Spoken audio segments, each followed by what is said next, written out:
Welcome to one of the first episodes of CallCore Conversations. Thanks for hopping on with us today. So like I said, my name is Liza. I'm the director here at CallCore Media. And this is just something a little bit new that we are working on. Me and Chris are pretty big on LinkedIn, and we've been in this space for quite some time. So we figured this would be something fun and different that we could put out, and also, help other people with getting their name out as well. So speaking of names, you guys have the name the Punching Nuns, which is definitely very different. How did you come up with that? Well, it's actually came from my work with Ascension, which is the largest Catholic health system in the country. I was a service line executive for women's health, and there was one nun left, and I just loved her to pieces. And every time I was angry about something, which was a lot, I would go to her office and we'd game plan. And she was just awesome. But my husband got me a boxing nun hand puppet, and she thought it was hilarious. I had it in my office, and 12 years of Catholic school, so I know all about that. But we both thought when I started my company, that's very interesting. And I love their servant leadership that they tried to teach the non-religious people. And so I just thought, you know what, I'm going to fold that into the vision and mission of my company, and we'll just use that. It'll be a fun brand, and it's a good story to tell. So that's right. That's awesome. Yeah, it definitely caught us off guard. I'm like, I got to ask her about that name. So you guys are in marketing for healthcare. So explain to me a little bit about what that looks like. Sure. I started this 15 years ago. I had done about 8 startups at that point. And so I loved, you're either a big company person or small. Every time I speak to younger people, I say it's not just about the function, it's really about the environment. And so, I wanted to create something that would work best for smaller growth stage venture-backed companies, because that was kind of what I'd always done. But I wanted to do it across multiple instead of one at a time, because I just thought doing this one at a time is not where I want to be 10 years from now. And so we designed what I call an outsourced marketing department. So we're extremely broad in our service offering, but we really plug into these companies and act as their marketing leadership team and implementation team, and really do everything from soup to nuts. And so we're dedicated to healthcare. About 96% of our client base are healthcare companies. So everything from, providers delivering care, or tech-enabled services, or vendors that offer financial support to hospitals and practices. So we literally cover the gambit. So we really work across every segment of healthcare. Awesome. And you guys do even Medicare and things like that with the older generation? Yes. Well, we worked with a lot of companies that sell to health plans, to Medicaid and Medicare plans. And so like care management services, for example, that would support people in that Medicare bracket to plug into the right level of service, and to make sure all care gaps are covered, that kind of thing. So there's really nothing we haven't marketed, but a lot of healthcare is sold to payers, health plans. And so that's a whole thing in and of itself. Awesome. So I'm just going to kind of tell you a little bit about what we do. So we've actually been in this space going on 13 years. We started in lead generation. We were actually doing things like education. Education was our biggest thing back then. We had about 200 to 250 employees. And of course, this was way before COVID. So they all worked in-house.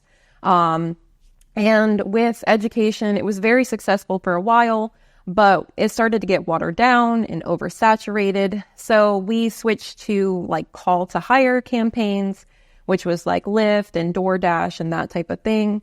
And we actually tripled Lyft's valuation before they went public. Then with the call to hire, it was going good, but we wanted to explore lead gen again, because that's where we were very successful. So we got back into debt, final expense. We actually did a lot of healthcare campaigns ourselves.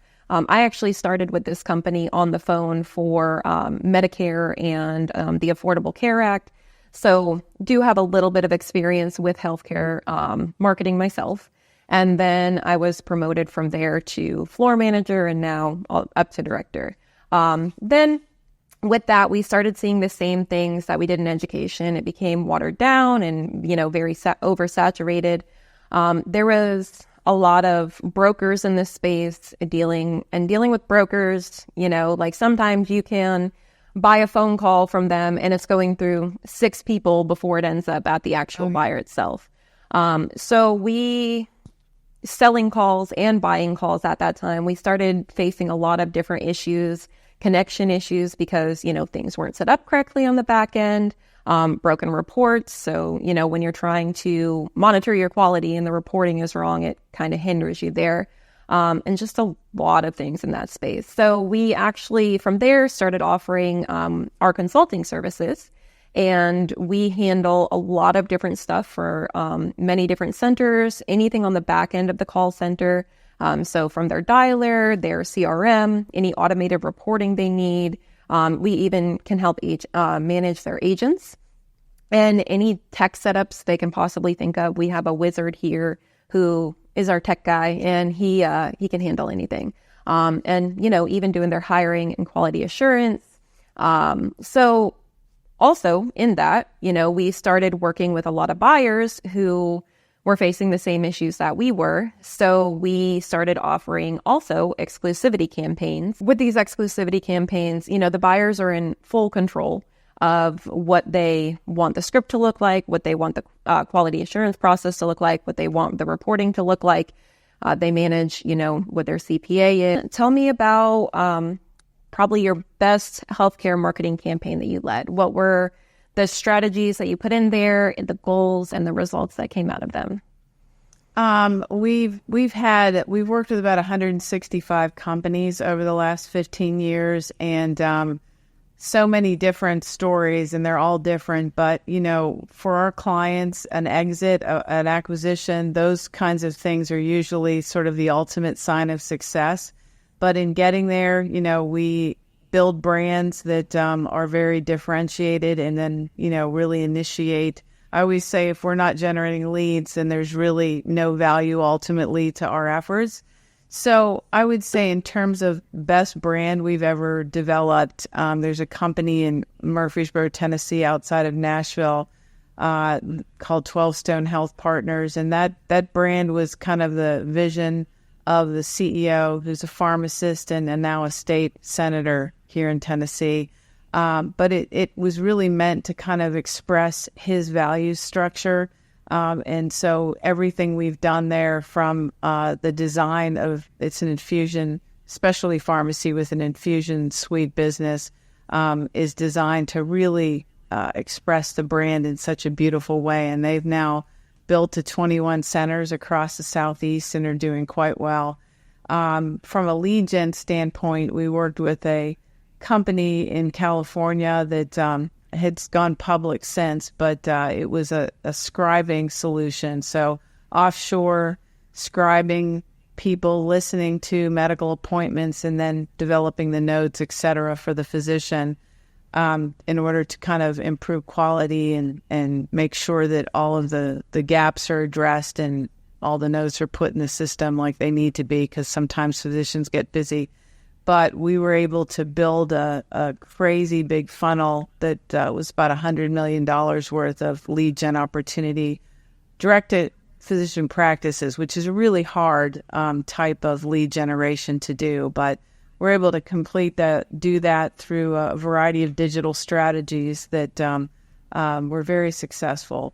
I always say content is king, and with any sort of lead gen effort, the action is important, certainly, but what really matters is content, and that's sort of true across the board. I think that tools change in marketing, but the underlying requirement for a really strong, differentiated message about the person sort of sharing the message is really critical. And in healthcare, I think that you really got to understand the industry in order to get it right, especially with a B2B play.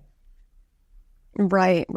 I love hearing successful brand stories. We're actually, like I said, we've been around for 12 years, but in the past, say about 3 to 4, we've really been trying to get out there and grow our brand ourselves. So that's why we're here doing this as well. So that's Awesome to hear. So trends change all the time. I know you said that content was definitely key. And that's something that we see regardless of the platform that we're on. How do you stay current with trends in, the regulations in the healthcare industry?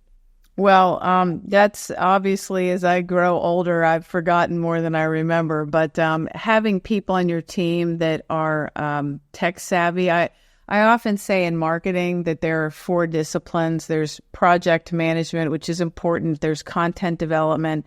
There's design. And then there's this whole tech piece that historically had been about website development, but now it really takes on a completely expanded sort of view. So MarTech stacks, the whole marketing infrastructure and sales infrastructure that includes marketing automation platforms and CRMs, and then, of course, the whole digital side of a marketing effort, social media, et cetera. In order to scale those things and to get the data that you need to develop a program and maintain that program and optimize it, that kind of skill set is absolutely critical.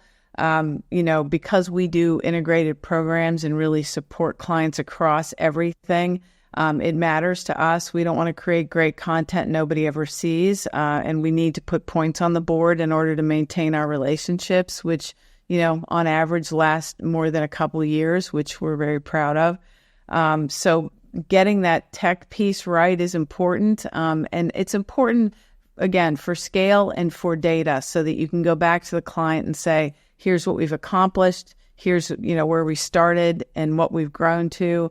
And also, it helps with that full attribution. Historically, back in the Mad Men era, you put a print ad out or a billboard, you have no idea other than just sales, which is great, but there's a process there. And now with all of these tools, we can really see from kind of gross prospect all the way to purchase where things stand. Are there, things getting caught up? Are the sales teams responding like we kind of set things up? Are we needing more top of the funnel? Whatever the case is. So I think that's something that's certainly evolving over time. And, I think staying current is important to kind of be relevant as we go forward. And, things that change constantly are, algorithms for Google, what worked yesterday might not work today. And the only way to stay on top of that is to really have the data to see when there are fluctuations, and having a good team that's out there looking for that kind of thing. In terms of healthcare, Europe went to a very restrictive solicitation, even B2B, which is really rough. So they aren't able to do nurturing in any extensive way. We've got a client in London, for example, and so we're able to do a lot of marketing in the U.S. that we can't do in Europe because of the GDRP kind of requirements, which, are a bit over the top because we know in healthcare, not everybody's out there searching for the thing they're looking for, right? If it's an innovative technology like this client in London, that's a real transformative RTLS solution, which is kind of a location service type thing, nobody's looking for what they've got. It's an educational pitch. So if you can't nurture, you're really hamstrung in terms of trying to build a brand and get in front of the people that you want to talk to. Yeah. So those are some interesting kind of international type hurdles. Yeah, we definitely see the tech piece ourselves. Like I said, we have a really good tech guy here, thank goodness. And that's why we started, the consulting, is because there was just so many people that we ran into, worked with, networked with that did not have that in place. And like you said, that is very, very important to have there. And we see those challenges when, like I said, we have a really big motor vehicle accident campaign. And there's a lot of challenges there too with solicitation. Lawyers are not allowed to actually go out and solicit anybody who is in an accident unless they specifically ask them to be, calling them. So those are some challenges that we face as well. I know they're a little bit of different worlds, but still the same hurdles there. So that leads me to my next question. There is a lot of different tech stuff coming out nowadays with automation and AI, very trendy right now. Don't think they're going anywhere soon. So do you use any automation or any, artificial intelligence in your marketing? Yeah, that's a great question. And I actually just developed a blog about this topic. It's interesting. It's kind of a double-edged sword. AI can be really helpful for brainstorming and idea generation and structuring research. As far as using it, though, to write things, now this is, I think, the elusive hope of a lot of people is that, the robots will just create content. What we've discovered, however, is that companies that do that, like the algorithm knows and views it as plagiarism. And so we are very cautious about that. You still need good writers. I think it can help with scale and speed. But as far as replacing good, solid content, white papers, thought leadership pieces, bylines, it really can't. And I think that's something that companies need to be really cautious about. We took over a marketing program for a big independent physician practice group that covers like 19 states. And they had a built-in blog kind of component that was AI driven into this huge web infrastructure that they're using. And the company offering it was pretty pleased with themselves, but the internet was viewing it as plagiarism. So it was actually harming their SEO. So those are the kinds of things that I think people need to move forward cautiously. As far as, using AI for, lead gen or analytic purposes, yeah, there's absolutely a lot of that is being kind of added and built into Salesforce and HubSpot and other systems that are getting smarter and better at what they do. So I think we're all trying to stay ahead of the curve a little bit, but also cautiously move forward with good foundational principles of marketing and not thinking that, again, Salesforce doesn't sell, right? I mean, It's a tool. And if you don't have a good process and you don't have good people, you're going to have trouble. And, healthcare is extremely relational on the B2B side in particular. It's pretty relational on the direct-to-consumer side too. And so, it's important that that we don't kind of get into this head mindset that technology is just going to make this all happen magically for us. So it doesn't sell itself. Nothing sells itself. So it really requires, a lead is great, but there's a process that has to be initiated at that point. Yeah, definitely lacks personality.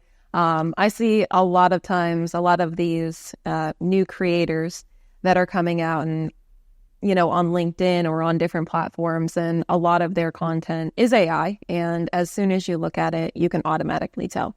And it is a big turnoff for a lot of people. If it's somebody that's coming in and they're new in this space, they might think it looks good, but somebody who's been in this space, even for a little bit of time, is going to know, that's artificial intelligence. Absolutely. My oldest child's in a PhD program, and, the universities are really all over this in terms of being able to, undergrads aren't that bright, so a lot of them are trying to kind of use it to write things for them. But, ultimately, even in a doctoral program, it's got to be authentic. And, I think that tech advances very quickly, but the ability to monitor that stuff and figure it out also moves forward pretty rapidly. And so, I think human beings still have a role, certainly with marketing.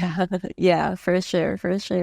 So, healthcare is needed, obviously, by all ages. And we all know marketing to a wide audience can sometimes be tough. So how do you navigate that? Well, that's a really important point. I think when you've got a direct-to-consumer kind of program, you have to know who you're selling to. And that's like, for example, GI, right, that's focused on colonoscopy. 45 and older, right? A business that's sort of focused on mammography, it's women and what age.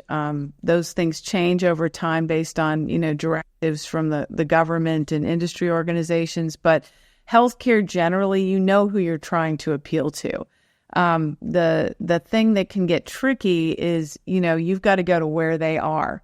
So that's changed over time, right? Facebook is now kind of a middle-aged woman's like home base. I'd like to say I'm middle-aged. I'd live to be 120, so that's not good. But so you have to adjust, and that does change over time. Like I have 3 kids, they're 10 years apart, top to bottom. Their behavior socially is completely different. And so depending on that audience, you can't assume every 65-year-old doesn't know how to use a phone, because that's also going out the window. Everyone knows how to use a phone now, people in their 80s as well. And so, the medium's change. Television's changing, like doing, cable ads and things along those lines. You have to be really thoughtful about spends, because, who's listening to radio, like FM radio now? Who's listening or watching television shows and not just going to Netflix? So we really have to craft lead gen strategies when in a direct-to-consumer context that are going to be relevant to the audience and meet them where they are. So as long as you know who they are, figuring out where they are is not that difficult. But, there's limitations. Facebook, like if you go on my Facebook page, you would know that I've got family members with Friedreich's ataxia, my children, because I post things about it, right? But you can't select people based specifically on condition, and that stuff changes all the time too. So staying ahead of, what you can do safely, which is important, right? Because you want to get good things in front of people. Clinical trial solicitation, for example, doing that in a HIPAA compliant manner, utilizing systems where people have opted in. There's all kinds of new things now as the physician practice becomes more technologically advanced. So it's really a balancing act of, the right message for the right audience in a place where they're actually going to see it. And then the ability to track to make sure that you're actually doing a good job. All of those things are really important. Yeah, for sure. I'm only 28, but I'm still on Facebook all of the time. So maybe you're going to bring it back. Who knows? Yeah, Instagram's kind of won out, but it's all sort of merged into the same thing. So it's pretty interesting. Yeah. Most people my age are on TikTok or, Snapchat was kind of a thing, but no, I don't know if it's that I will never understand personally. My son is big on that. I just I've opted out. Yeah, exactly. So we'll wrap this up with probing your mind just a little. If somebody was new in the business and they were starting in your space, what's one piece of advice that you would give them? I think back to, and I talk to a lot of young people. I'm on the board of my college, and so I'm always up there chatting with people in Latrobe, PA, go St. Vincent. And I talk to a lot of college students here in Nashville as well. But I think it's really important to know what your skill set is. There's great tools to help with that. Organizations like U-Science and others that'll do these assessments to kind of tell you how your God-given talents connect to jobs. Because again, within the marketing realm, there are 4 core areas, and you've got to kind of land on one. Like tech would never be the thing that I do, but I've got a terrific tech team, and they're just brilliant at all of that. And writing is such a great skill. And I think as much as we've got help with that through AI and some other aspects, nobody's learning to write anymore. And there's going to be, just like we don't have enough pilots, there's going to be a real need for people that can write. I think the disintermediation of the news world as it existed, you hardly ever have reporters that are now kind of long-term. They're all stringers. So you've got people coming in and out, and we're losing these really great writers and journalists. And so that's, I think, always going to be an opportunity. I think anything creative like that will be. But, even with graphic design, there's now some really incredible tools, but you've got to be somewhat, creative plus tech savvy. So that's where you're seeing a merging of those two things. So I think knowing yourself, talking to people, networking, talking to folks who've been in the industry. I mean, honestly, as a kid, my dad set me up to talk to an agency in Pittsburgh where I grew up because I thought I wanted to do that. And this guy literally said to me, "You'll make no money. You might as well major in Russian studies because we want somebody interesting." And this was a long time ago. But I was like, oh, no money, I'm not doing this, and ended up majoring in economics. So, which, there's relevance to marketing, but I don't have good math skills, so that was a problem. But you just have to know yourself and know where the opportunities are in the current economy, and that has changed tremendously. Like, programming was sort of the thing, like anybody could do that. Well, that's something where AI could have a significant impact near term. And now a lot of people are getting into, analytics and data science, which I think are going to really explode. Know what your God-given talent is that isn't going to change over time, because if you harness that, you will always be happy.